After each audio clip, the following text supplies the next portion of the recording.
you were doing timesheets for capitalisation, how would you do it? Deeper discussion, but there are banks in Europe who are also Savings Oxley, who seems to manage it. There are companies in the States.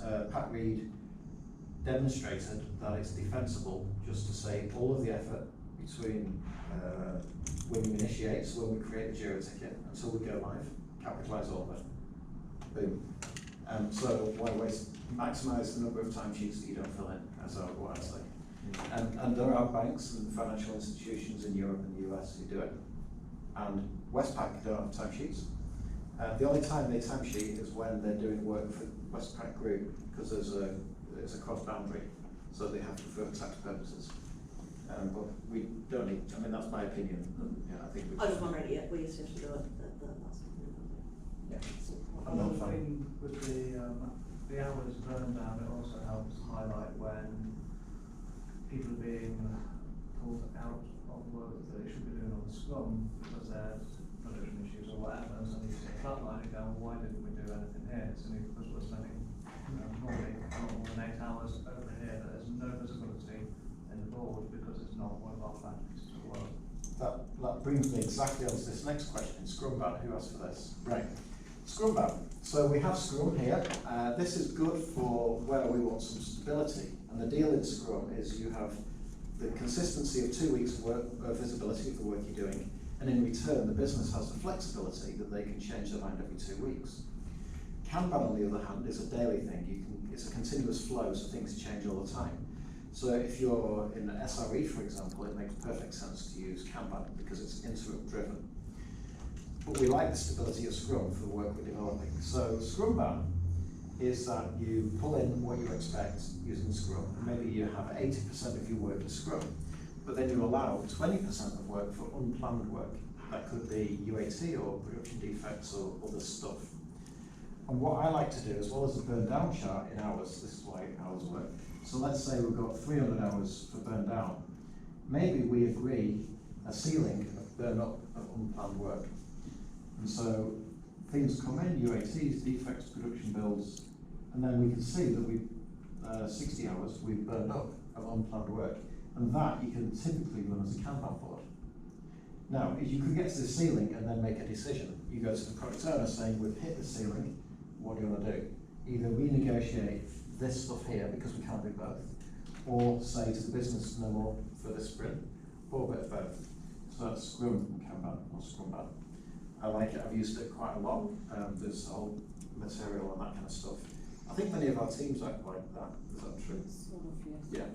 Yeah. If you do it deliberately, and in your sprint planning, you say, typically we pull in 40 points, we've always pulled in 40 points, and typically we've pulled in 30 hours of unplanned work.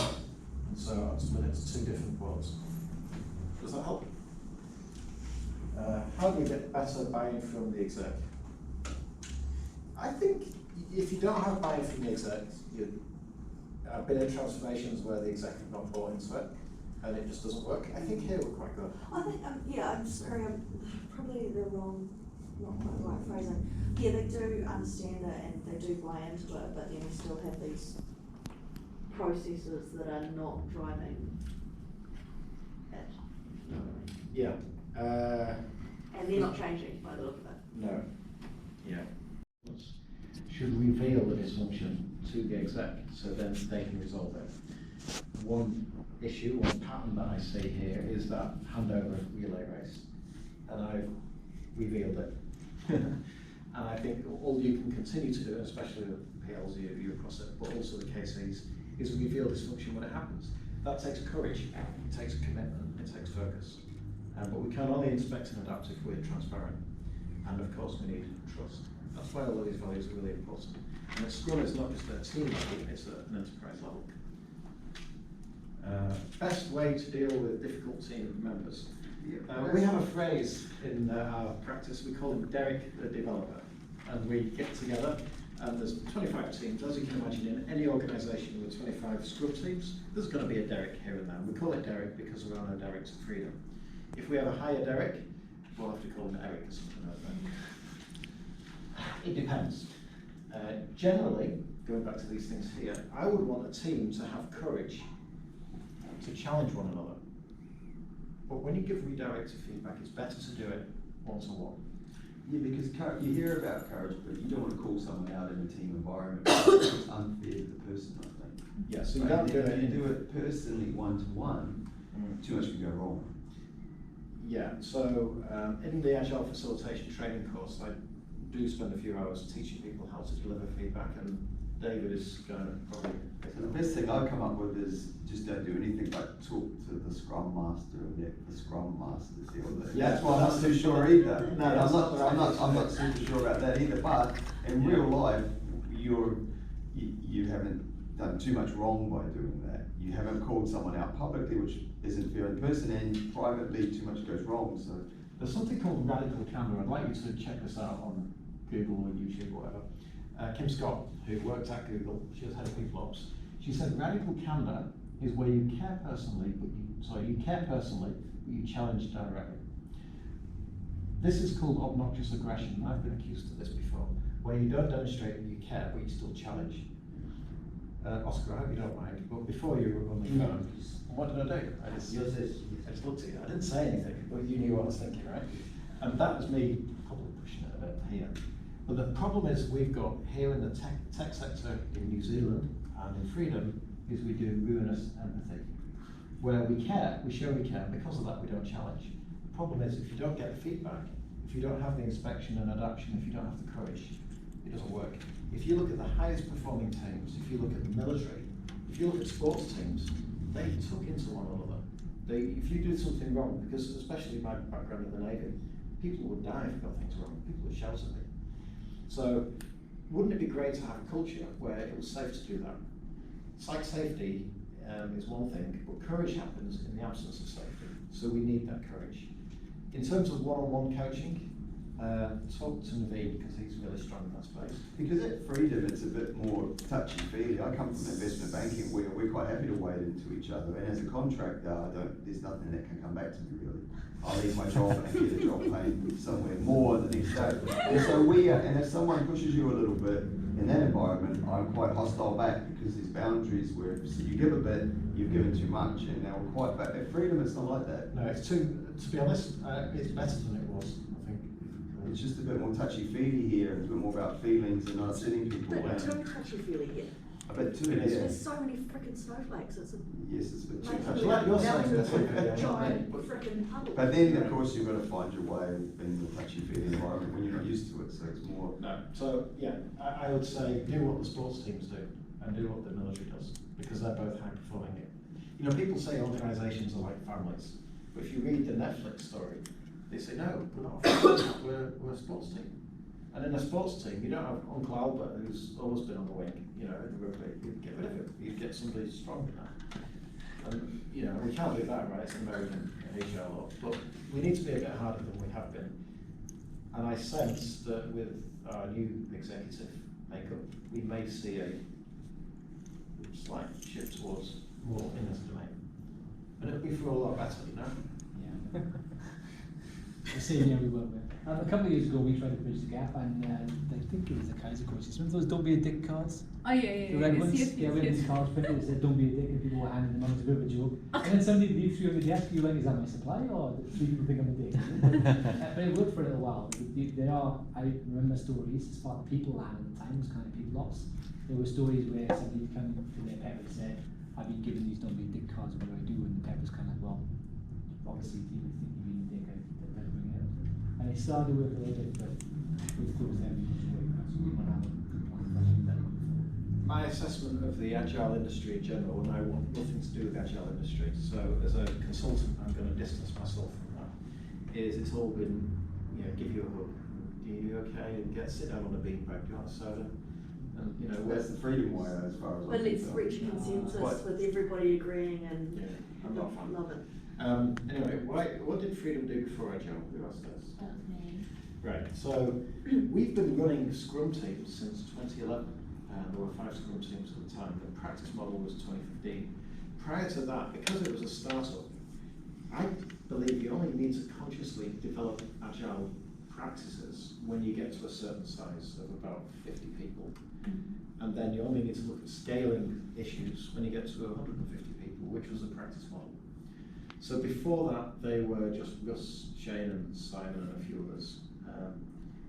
Then they found that they were starting to layer up, and so Nick Cahill said, right, let's de-layer, back to a flat structure, consciously use Scrum, but use a practice model. And so practice leads are no longer line managers, we're more coaches. Now, it's shifted again because we've gone to 300 people, and we've learned in the last few years, so it's going to go through another shift, and we're starting to relayer again. So we have the likes of Craig as the head of delivery. And the research shows that if you de-layer too quickly, and especially large organisations who try and take away the middle management, you think that the decisions go south, but they don't. What happens is they suck up north. And then you have lots of people who've got lots of authority and no competency. So I think what we're struggling with at the moment is there's decisions that we can make, but we don't feel we can make. And there's other decisions that we should be able to make that we can't. And that explicit accountability needs to change. So Freedom is more mature than most. I would really say that we are more agile than most in Auckland, at least. I don't know about London. There's lots of fintechs in London now, so I don't know. But we're doing quite well. I think that's where we started to introduce the red theme, stream leader. Yeah. But even that was an experimental thing. It needs reviewing, because there has been instances that I've been caught out that I've made a decision as a practice lead, and people have gone, whoa, we'll hold the fire in that. So in decision latency, making slow decisions is very costly. We need to have very fast decision cycles. It's also the size of the relative size of the company, because when before we got 5 teams, it was small enough to have a good idea of what everything was still in your head, or at least Ross definitely had everything in his head. But it was that bit where you would know the impact of doing this change, you'd kind of be able to see the butterfly effect almost, whereas we've grown and we've got how many teams. Yeah. No idea what, we changed one thing now, and yeah, we'll get a tsunami over here because we didn't know about it. And that's because of the delay in cause and effect, Yes. and also the complexity of the number of people. So when you get beyond 50 people, it's too many. And that's where we're at now. We're struggling, but we're going to change. As Freedom grows, is it expected that our working methodology will change? Who asked this? That was me as well. And you just answered it. I remember in Kinevin, we're in emerging practices now. There's no such thing as a best practice. And Scrum is a framework, it's just a boundary. It doesn't actually tell you what to do within Scrum. So Scrum doesn't tell you to use burn down charts or user stories. They're from other techniques. And we just emerge together for what works at Freedom. Cool. How can we be agile when we plan 5 releases? I think we've covered that, yeah. It's a concern for me. One thing I really would like you all to consider and push for this, KCs and POs, is not to have release 3 sprint 3, but next year have 26 sprints. And it just happens that, we're in sprint 13 now. Sprint 13, that means we must have a release coming up. Because what happens is cognitively you think in 10-week iterations as a product owner. And I've been pushing for that, some technical challenges for it, but I really think you should consider that. So again, it's our mindset, right? Because it limits us to the batch size. You know, the conversation you probably don't know when you're in product backlog planning time. And sprint planning is here's a feature and it's going to take you 10 weeks to deliver it. Yeah. And then you can't get the feedback. Yeah, Exactly. We're fighting that for years. And we need to divorce away the cadence of the business decision of when we release and the technical decision of when we're ready to deploy. Well, yeah, At the moment, the 1 and 2. So we end up waiting to make a technical decision for when we can release, which is dangerous. Yes. Improve the value of the ceremonies, review, retro, refinement, and daily scrum process. Now, I'm going to call you out. What word is wrong in all of these? Scrum, please pull over. Will they be ceremonies or? Yeah, it says events. Yes. Always improve. I would say every event have a power start. Know exactly what you're doing and the intent.